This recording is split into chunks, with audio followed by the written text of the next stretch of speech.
up the gain a little bit. We'll try that. Drink Pepsi-Cola. How can they resist that? Here's another one. This one always is good. How'd you like that? The forest fire got him. In spite of Smokey the Bear and everything, he went right down the drain there. Did you hear that? Listen. It's coming closer. Help! Now, how about that? You do that, you see, you burn that for about 10 seconds. Everybody jumps and says, oh, great Scott, what's happening on the radio? They all leap to the radio, and then you hit them. Eat Wheatina. That's it. I'll tell you, though, there's a lot of things to be said in favor of direct action. And, speaking of direct action, I was walking down the street the other day. I just have to tell you that New York is a very special world. And for those of you who are living outside of New York, you do not know the combative aggressiveness of the people who live in this jungle, exist in this jungle, and make it work. I mean, make the jungle work for them, instead of they themselves working for the jungle, which is a very different problem. I'm walking along 6th Avenue, and there's a whole bunch of little, this little crummy section, all little crummy stores, little bitty stores all jammed together up and down, right off the 40s here. There's between 40th and about 50th Street, there's a bunch of little stores, little bitty stores, little barber shops where it says 40-cent barbers and all that stuff, and places where they sell used magazines. Can you imagine a guy buying a used magazine, Tony? Somehow that has a certain pathetic... Depends on the magazine. Some of the used magazines they've got down there a while. They have whole racks of them, You don't think they were ever printed. They started out used. That's true. They're wild. You can't imagine them being sold on newsstands. But here they've got these little joints all along up and down there. And I'm walking in this great crowd, this throng of guys eating knishes and guys stuffing hot dogs in their faces and pizza pies and guys going in and out of these joints with the used magazine. There's even one shop down there that specializes in whoopee cushions. That's always a big special. And they have a summer clearance sale. It says summer clearance sale, and a big red sign says summer clearance sale, getting ready for the new fall merchandise. It's coming in, and there in the middle window is their summer clearance sale. They've got these little plastic things, that look like the dog threw up on the rug. You can get all those. A big summer clearance. They're clearing all this stuff off for the summer. Will you see our new fall line coming in? Sneezing powder, whoopee stuff, all the whole scene. So I'm walking past there in the middle of this wild scene, and there in the middle of it all, my eye is caught by an angry red sign. Angry, I mean angry. Little angry letters. And it wasn't the kind of sign that's a big sign. It says sale, this kind of stuff. It was an angry little sign. Boy, it was angry. Could you see somebody had taken one of these little red stencil type things that you print signs with, and that you can just see him printing it out. Boom, boom, boom, boom. That'll show them. Boom, boom, boom. That son of a gun. Boom, boom, boom. That kind of stuff. So he's pounding out the sign, and here's what the sign says. It says, in spite of what you might have heard, in spite of the talk to the contrary, this store is not connected with any other chiseler on this block that claims he is connected with this store. We are connected with no other chiseler on this block. No other chiseler. Yeah, that's it. Oh, what a ball game we're playing. This store is not connected with any other chiseler. And I walked along and I says, well, somehow I could see the whole drama unfolding. One chiseler is claiming that he's connected with another chiseler down the street, and the first chiseler is very mad because he's established a whole reputation as a chiseler, and he is proud of it, and he stands alone on his chiselership.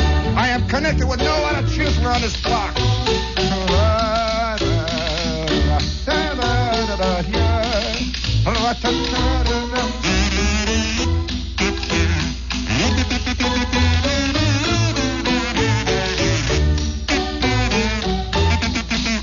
All right. That's enough of that, gang.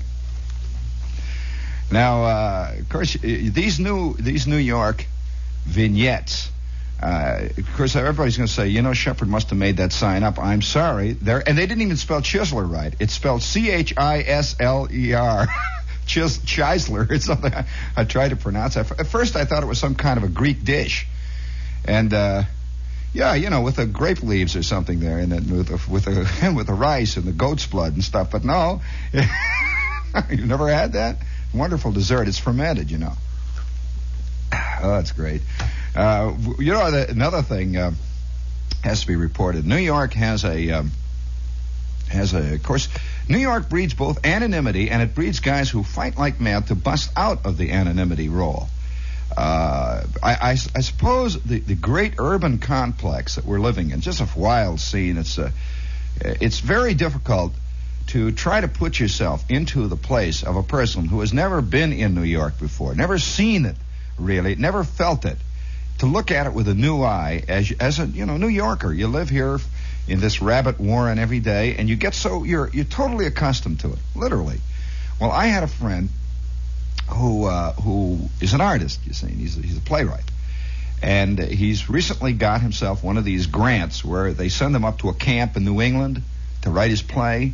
And he says it's insane. He says they take you up there. Here he's an urban playwright, you see. He's writing about the urban life.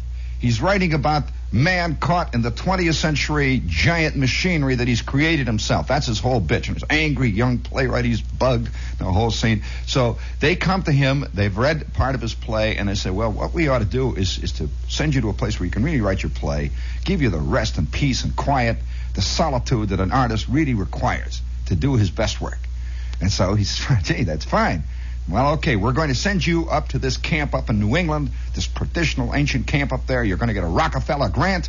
You're going to get the Pulitzer Prize, the whole scene, and you're going to go up there in a log cabin in the rustic surroundings where you can contemplate your navel in solitude. You can be one with Thoreau and the ages. Well, here he is. He's this angry, hard-hitting urban playwright. His hair is always mussed and there's bags under his eyes all the time, and he's got old tennis shoes on, and he sweats and he's angry. So he winds up in this place. You see, in about the first 3 or 4 days, they put him into a place where there's double bunks, nobody in the cabin at all, and he has little kerosene lamps, and the breezes are blowing through, and the birds are singing out there, and the lake is lapping at the shore, is right outside of his cabin. You can hear the rowboats banging against the dock. And he is sitting there, and in front of him is a sheet of paper and a pencil, and he's trying to have the muse come out of the gopher holes around there to touch him with the golden wand of creativity and the burning fire of the human spirit. Well, he's sitting there on his thing, waiting for it to happen, and he's beginning to get mad. He's shadow boxing all around his little cabin. He's running around, and he's tell me the truth. He says he's running to the window, and he's opening it, closing it, and then he closes it again, opens it again. He runs to the door and opens it up, lets the breeze in, then closes it and keeps the breeze out. Then the birds start singing. Oh, shut up, birds! And then for a couple of minutes, shut up, birds! All right, you birds! He's throwing shoes up at the birds. Then he sits down again and he waits. He's got his piece of paper there and he's got his pencil out waiting for the muse. Nothing. Then he hears the rowboat. Shut up, rowboat! Will you close them rowboats off? Turn them off, something. He waits and then plop, plop, plop, plop. The water's going. You know how water goes. It just goes. It goes night and day, plop, plop. It doesn't care whether you sleep or not.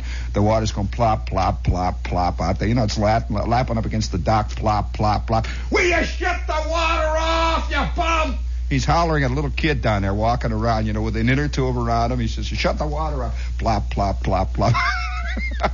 So it's the urban playwright, you see. He is beginning to blame nature on man. He literally is blaming the birds on the guy in the next cabin. He is beginning to blame the lake on the guys that are walking around with the striped bathing suits down there, Well, he sat there for 5 days going out of his SKUL, out of his skull. And I said, what's the matter? What was wrong? What was wrong? I said, was it the birds that was doing it? Was it the clouds? Was it the blue sky? He said, no, I couldn't find the enemy. I couldn't find what to get mad at and write my play. Well, to make the story short, he came back to East 7th Street in the middle of the sweltering heat, and the yelling and screaming, guys throwing rocks through his windows, fist fights up and down the stairs, they could hear him screaming and throwing beer cans into the air shaft, and now he is happily writing away once again. He is in touch with the muse. All together, gang, bring it up.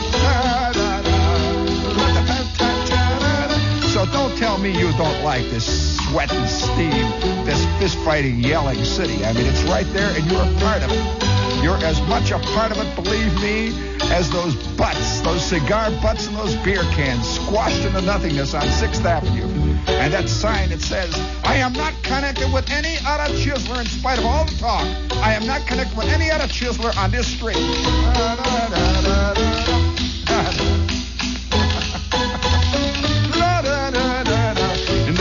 baseball game of life, my friend. What position do you play? Are you a beautifully well-coordinated, integrated fielding first baseman but no hit? Are you a utility infielder, forever destined to sit on the bench, waiting for somebody to bust his leg, who will never bust his leg, but forever sitting there waiting to get the call that never comes? Are you a hard-hitting, slugging outfielder with narrow, slanty eyes and big, heavy black sunglasses, squinting up into the sun, a 420 hitter who is slumping to 395? Is that your role? Well, if it is, you're not listening. I can tell you that. You're at Sardi's, where all the big dough is. Yes, indeed. So if you think you are, you ain't. You wouldn't be here, Dad, if you were. Nobody worth his salt is listening to the radio at this hour of the night. I can tell you that. And I can tell you this. Nobody worth his salt is doing radio at this hour of the night. Bring it up. What do you mean? Oh, sorry. I'm sorry. That's the truth.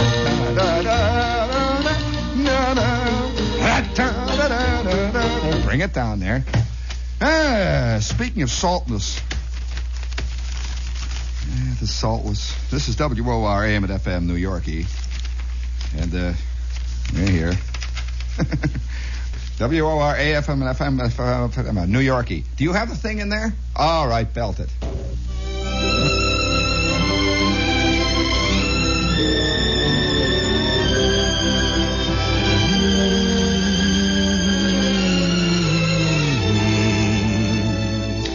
A song of love is a sad song. High lily, high lily, high low. What a beautiful song. High lily, high lily, high low. It's the enchanting theme from MGM's film Lily, which will be charming New York once again. Lily, starring Leslie Caron, is coming back to the Translux 52nd Street Theater, where it played for 93 weeks. Life magazine says it's a total delight. And Newsweek adds, it is one of the most ingratiating motion pictures imaginable. The thousands who remember will bring other thousands to share the pleasure. All New York will be in love with Lily once again. For crying out loud. That's coming back. Let's see. 62nd. Oh, wait. Lily starts its 94th. It starts its 94th week? What kind of jazz is this? Hey, MGM or whatever it is, Translux, what week is Birth of the Nation now working on? Crying out loud, starts its 94th week tomorrow at the Translux 50. That's a new attitude towards coming back, isn't it? It's never been away. It's only been up on the shelf, gathering a little dust for a while, friends. But now it's back, starting its 90th. The house that Lily built. It's Translux, 52nd Street and Lexington Avenue. Boy, I'm going to lose my shirt here one night saying things like, that's terrible. I love that. I really, though, that there is the true ad man's attitude, all in full blossom. And I'm not making any comment on the picture Lily, which is a fine picture, by the way. I'm making no comment. But isn't it interesting that the picture has been away? How long has it been gone? Has not played here for over 150 years. And here it is. They bring it back. And it played 93 weeks when it first was around, which was about 10 years ago. And now it's starting its 94th week. It's never been away. It's been in our hearts all along. Well, wait till Buggy Whips come back, fellas. Starting their 10,423rd year. Oh, man. You know, speaking of, since we might as well face head on this problem of being involved in the great anonymous city, which we are, of course. We're it's funny how many people will write to me, and they'll write from places like Bathhouse, Maine. Oh yeah, they'll like Dismal Seepage, Ohio. All kinds of places they'll write to you from, and these are guys who were New Yorkers and stuff. They've been making the scene here for years, and all of a sudden they've finally achieved the very thing that they've wanted. That little chicken farm just outside of Elyria, Ohio. That little rotten, crummy pest house that they've always wanted to live in. They have finally made the plunge, and now they're living, or else, one guy wrote me a great letter. He says, for all of my life, he says, I've been wanting to open a little roadside restaurant and bookshop and kind of a souvenir place. And so now here he is. He's festering on the side of some old decrepit turnpike way up in New Hampshire. He finally made it, you see. And he finds that his lifelong dream is something that he hates worse than life itself. He finally made it, and he can't admit it to anybody. He wrote me a letter, and he says, my wife is all the kids. He says, everybody's up here. He says, I've got grandmother. I got the whole scene going up here. And he says, for 20 years, I was telling him that I wanted to have this place up in New Hampshire. He says, I'm up here, and I'm going out of my skull. I'm breaking out. My skin is popping out. I got pimples all over. He says, it's terrible. He says, and I can't tell anybody how much I hate it. He says, you see, what am I going to do, Shep? Well, I don't know what. What are you going to do when it turns out that your lifelong dream turns out to be a real Led Zeppelin? That your lifelong dream turns out to be a real dud. I have known guys that pursued chicks for 5 years, Tony. They finally got them, and it was like being married to an electric fan in heat. I'm telling you, I never saw anything like it. These poor guys chase these chicks, and all of a sudden, right into the machine he goes, and he's screaming and hollering. He's human coleslaw all over the floor, yelling, and nobody's even bothering to put mayonnaise on him. And there he is, he's all over screaming and hollering. And for years, a guy will not concede that the very thing that he's been aiming at all of his life turns out to be the one thing he shouldn't have had. The one thing that he should never have gotten. Oh, listen, I'll tell you, I knew a guy whose whole world was built on if he had money, it would work. I'll tell you the true story about this guy. If he had money, it would work. And he was always plotting. I would come into the radio station. He'd be plotting. He'd be sitting next to the water cooler, with notebooks on. He's writing stuff down. He's always working. He's always had a gimmick going. He was always starting a little ad agency in his basement, that kind of stuff. He was always saying, say, listen, if any of you fellas would like to invest in any life insurance, well, I've taken on a line of life. He was always working, always working. Well, one fatal night, a few years back, about 6 weeks before Christmas, in the cold, hard, bitten, whistling, screaming winds of winter, this guy thought of an idea. He was going to sell plastic banks on the radio. The kind that you put a nickel in, they light up, little jukebox banks. And I can remember his commercial went like this. Friends, have you ever envied those friends and neighbors of yours that seem to be able to save money and have fun doing it? Have you ever envied those friends of yours who have saved up for those trips to Bermuda, who have saved up to buy that wonderful new Pontiac Tempest? Have you envied those friends of yours, and yet you've never been able to save a cent of your own? Well, the little Roy Acuff Jukebox Bank may be just the very answer to your prayers. All you have to do is put a nickel into this little jukebox bank, and she plays and lights up just like a real jukebox, and you'll sit there all night long feeding nickels into it. And by the end of the week, you'll be able to take that trip to Bermuda. You must be absolutely satisfied, delighted, or your money back. Send your name and address to Little Roy Acuff Jukebox Bank in care of this station. Well, now, you'd think a nutty thing like that? You'd say, oh, come on, Shep, I'm telling you the truth. This guy somehow latched onto a line of Little Roy Acuff Jukebox Banks. Tony's looking with great interest here. He wants to know what happened. Well, let me tell you. He came down to the radio station. He's one of the announcers, you see. He came down to the radio station, and he talked to the manager about it. And this is a giant radio station that specialized in that kind of junk. They sold it all over the Western Hemisphere. They were selling everything. They were selling Roy Acuff, genuine, guaranteed, simulated plastic wallets. Now, I don't know whether you've ever seen simulated plastic, but let me tell you, that's wild stuff. It's the only stuff I've ever known that dissolves in the rain while it's still dry. I mean, right in your pocket. Well, they were selling that kind of stuff. It says you must be absolutely satisfied or your money back. Of course, there's different degrees of satisfaction, and there was always a little argument over that. But nevertheless, this guy went into the manager and he talked to them. Of course, all of us are sitting around laughing, ha ha ha, Roy Acuff Bank, ha ha, yuck, yuck, yuck, yuck. Well, the manager somehow respected the light in this guy's eye, the maniacal light, and he said, well, all right, we'll give it a try, Rick. And so, sure enough, Rick came in the next day with his little money that he put down for the first couple of commercials, and the radio station was going to go along with him, and he ordered his first little case of Roy Acuff Banks, and he's sitting there waiting for the orders to come in. And he orders 144 Roy Acuff Banks. I'll tell you exactly what happened. And so that night, guess who comes on the air with the yeah, that's right, guess who comes on with the commercial? He comes right to me, and he says, Shep, he says, you realize that my family fortunes are riding on this.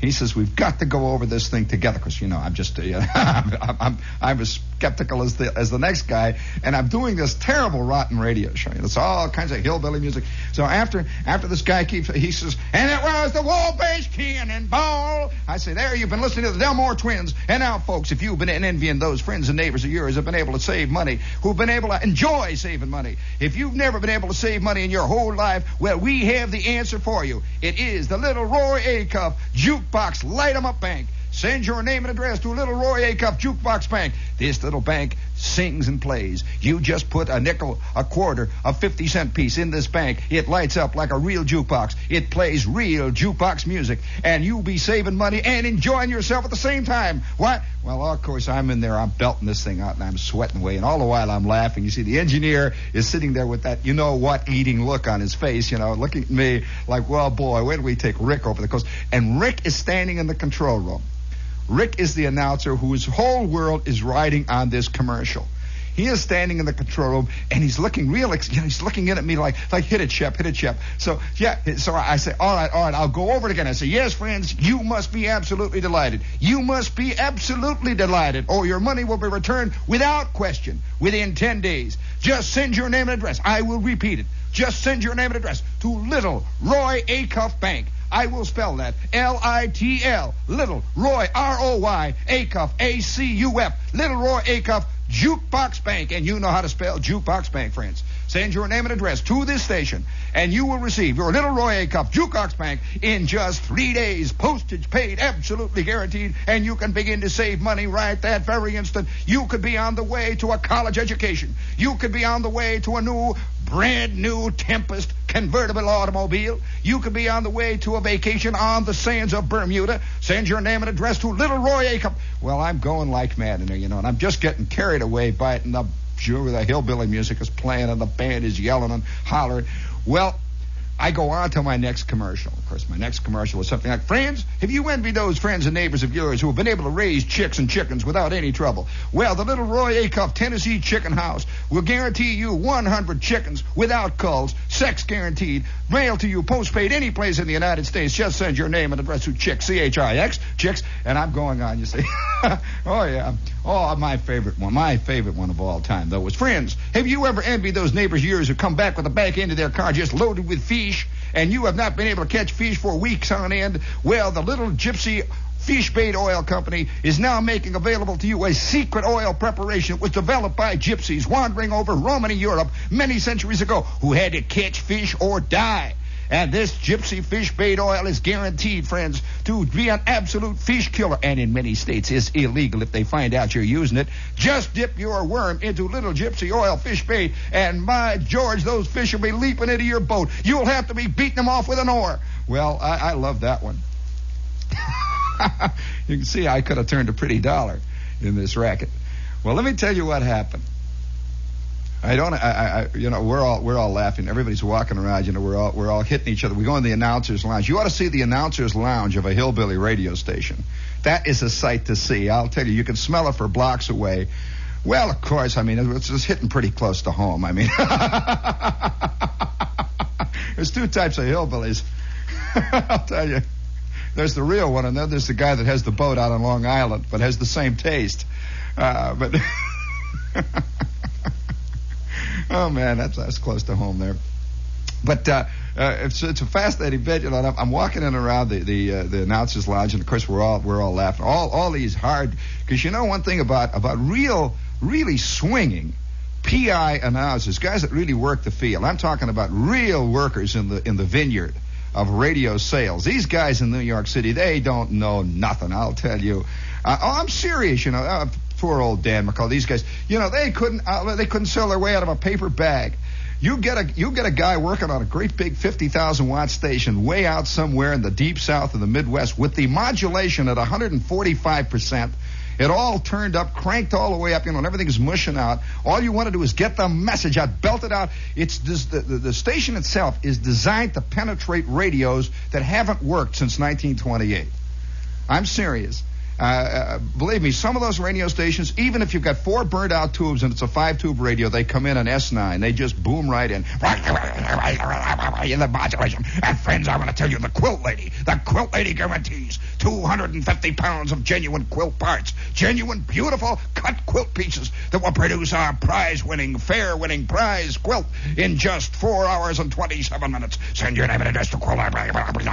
Well, it's this kind of thing. See, Circleville, Texas, it's real selling, and you're right down there. You're right down there in the bedrock, the real bedrock of Americana. You are dishing it out, and they are loving it. And you got to understand, that's something that very few people know about this kind of selling. And I'll tell you this as an old practitioner. This kind of selling is also entertainment. That you listen to a real good pitchman work, and he's as fascinating, I'm serious, he's as fascinating as a Broadway play. He runs the entire gamut, too. He runs the gamut of hope and success, fears and failure, love and sex. It's all there. Yes, friends? Have you envied those neighbors of yours that are riding down the street in the sunshine with a beautiful blonde sitting next to them? Well, the little Acme Loan Corporation will make it available to you, just $300 on your signature only, and you will be able to buy yourself a new convertible, just $1 a week and $1 down, and for the next 25 years you will have that blonde sitting next to you with those striped tartan plaid seat covers. Well, it's this kind of thing. And so the whole thing about it, I must say this to any announcer who is interested in this concept. Selling is only secondary. Entertainment is primary. You have to entertain the guy who is going to buy, and if you entertain him enough, he'll pop. That's all there is to it. And I don't mean by the records that you play either. I'm talking about the way you sell the jazz. And it's got to be sold not only. Did you ever see the movie The Rainmaker? Did you ever see The Rainmaker? Well, one of the best movie performances I ever saw was Burt Lancaster in The Rainmaker. And he almost, this guy's fine. I refuse to concede that Tony Perkins is a better actor than Burt Lancaster. I'm sorry. If you saw Burt Lancaster in The Rainmaker, you know exactly what I mean.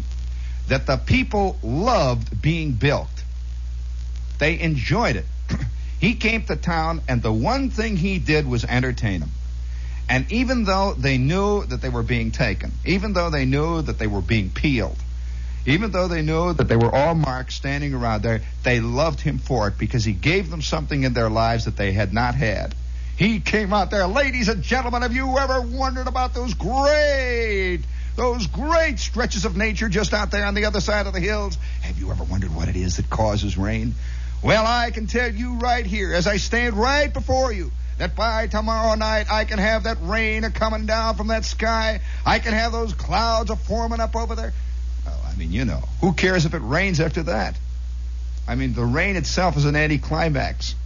And believe me, a guy getting a bottle of Little Gypsy fish bait oil, it's an anticlimax to the dreams and the hopes and the wild schemes and the beautiful images that the Gypsy fish bait oil salesman conjures up.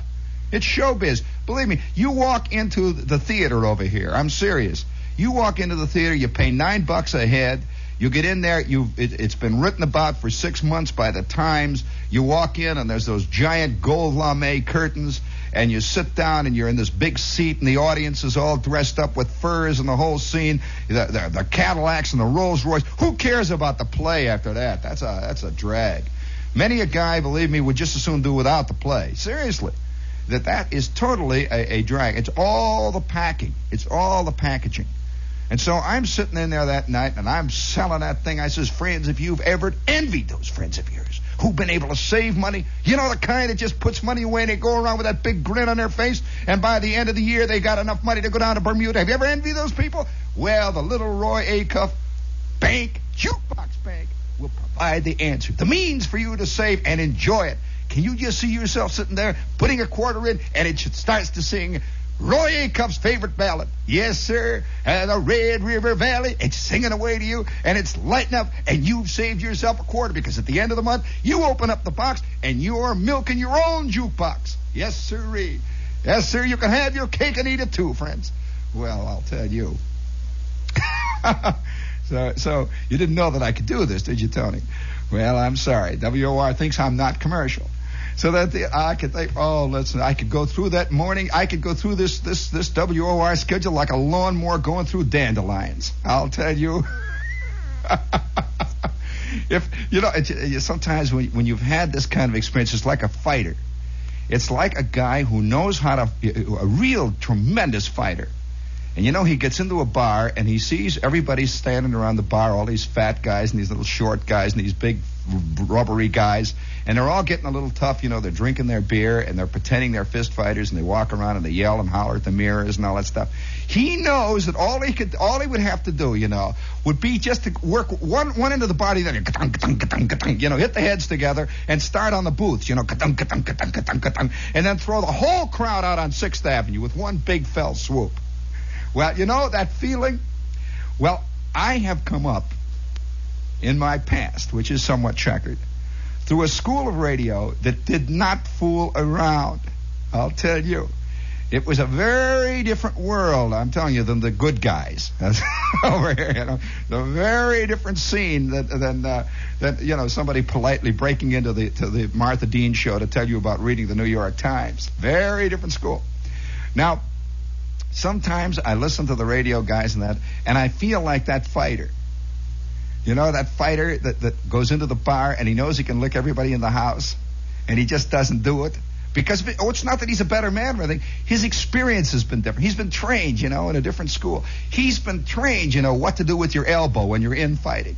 He's been trained just exactly where to hit a guy with your thumb when the sweat is at its worst. He knows all these tricks. He could reduce, really, seriously, a little 142-pound fighter, a guy that can reduce a 220-pound Green Bay football tackle to absolute coleslaw in 2.5 minutes. He really can. And that's just the fact of it. And so I sit here and I listen, and I say, well, I prefer not to do it. I prefer not to come on. All right, friends, have you ever envied those neighbors of yours? Have you ever listen, you guys out in Staten Island, have you ever looked over to Brooklyn and says, oh, boy, someday? Well, let me tell you, friends, if you start reading the New York Herald Tribune tomorrow morning at 7 a.m., if you start and get off the mark at the right time of the day tomorrow with your eyes bright and clear and shining, if tomorrow morning you start out with Walter Lippmann, if tomorrow morning you start out by reading Peanuts, if tomorrow morning you start out with a lead fist, yeah, let them fight you then. Well, I'll tell you. Well, it's a very different school of selling, you see, but oh boy, is it effective. And so I do this bit for the guys, and we're all standing around in the control room. We're all drifting back on. Of course, you see, these stations are devoted only to one thing, absolutely one thing: mail pull. Absolutely, there's nothing. Ratings? They never heard of ratings. What are the ratings? What do you mean? All they want to know is how many bags of dollars are in those gigantic mail sacks that come in every day. I saw this radio station. This will curl your hair. I saw this radio station on one Monday night after a particularly wild Friday, Saturday, and Sunday weekend of pitching with a large number of new offers, new gimmicks, new things, ballpoint pens that light up in the dark and play the rosary, all kinds of wild things. Oh, yeah. Do you think I invented that one? I'm telling you the truth. Lumescent ballpoint pens that guarantee and constantly remind you of our Creator as you work away there at your account books to remind you. Can you imagine a guy making out his income tax with a ballpoint pen that lights up and says, "Thou shalt not steal"? Oh, they're very effective. Well, that's the kind of stuff we were selling. So we had this big weekend, and the following Monday afternoon, the mail had come in, and in our mail room was $242,000 in $1 bills from one weekend of pitch work. The kind that says, do not send your name and address. Be sure to send in $1. $1. There is no postal page, no prices, that kind of thing. Send in $1. Well, we had 242 G's. There were 3 Brinks guards at every door to the mailroom. We had them regularly every day there at that radio station. So if you think this was small-time radio, forget it. This station usually knocked down maybe, on an average, I would say, it would draw in mail about $1 million every 10 days, roughly, in absolute cash, of which it got 50% in cash. It just siphoned. It didn't work. PI means percentage of inquiry. It did not work on buy 15 minutes for X dollars, 15 minutes or 1 minute spot costs X. No, sir. It was PI. In other words, the station went into partnership with a guy, and if he drew in $10 million, they got $5 million, sent him the $5 million, his $5 million, and they went their way, you know. Well, anyway, here's what happened to Rick. Rick, you know, has been plotting, scheming all the time. It's his whole world was this garden that he was tending all of his life. That one day, if he hit it big, oh man, wow, would he be? You know, it would be great. And so he's always working with his notebook, and he's always selling insurance, and he's always selling a used car. He used to come up and say, "Listen, fellas, if any of you need a watch, if any of you, there's nothing like a pitchman selling other pitchmen pitch junk." And that's one word, by the way, pitch junk. And we'd buy. That was what was so discouraging. Oh, yeah, he'd come in, he'd say, "Listen, fellas, any of you need a watch? I have here." And he'd reach down into his checkered vest pocket. "I have here an Elgin watch. Now, let me tell you this. I don't want to tell you exactly where this watch came from. I suppose you guys will understand this. There'd be 5 of us snapping at that thing like a smallmouth bass batting away at a basserino. I'm telling you, all of it."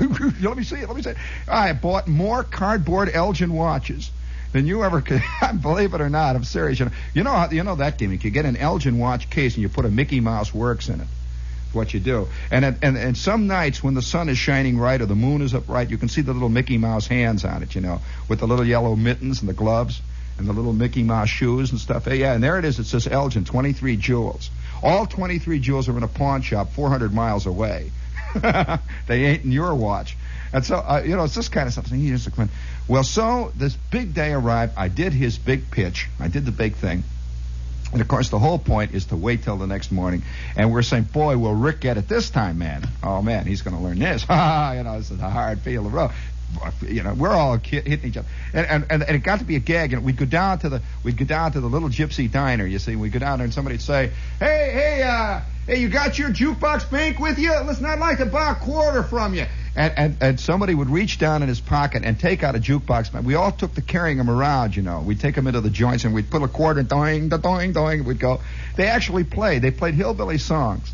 And you could have your choice of them, like Old Rattler, Red River Valley. You could have your choice of what your jukebox banks. And so the next day, I came in. And every announcer, this is the kind of thing that made you really, really be on the stick.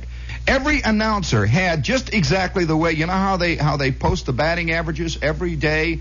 They post the Yankee batting averages and the Met batting averages. Do you know that every day at noon, every announcer's announcement, his record, how much mail he pulled, was put out right there for all to see. And you would lead, you see, you would jockey up, and boy, is it terrible to be on the bottom of a 5-man staff of pitchmen, and there it is, And every announcement is keyed, so they know, it's like, send your name and address to Department 1A. That means Old Shep, you see. Or Department 2B. That means Charlotte, and so on up and down the line.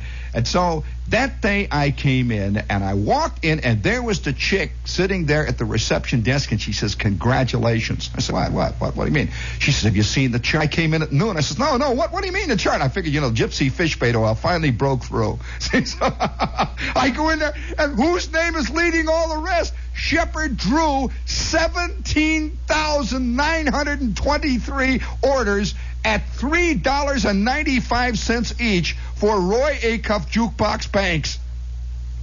And Rick is on the floor unconscious. He's laying in there. He has 144 lousy little jukebox banks to send out, and he's got telephones going all over the country. Plastic plants are turning out jukebox banks everywhere. And the manager is taking him down to have a crab dinner. The whole thing, all of a sudden, he's a gigantic tycoon. He is no longer on the schedule. He is walking around wearing $7 shoes. He's a sensation, fantastic thing. Well, within 6 weeks, this guy was in more trouble than you could shake a stick at. He had union guys calling on him with blackjacks. He had people who mailed things. He had rapping guys working on the whole scene. He had tax men coming in and out. There were guys carrying violin cases that looked like they could have had something else in them. And every night, Shep would come on and say, "Have you envied your friends and neighbors?" Well, at last reports, that guy is living in a hut in Canada. But he's a happy man.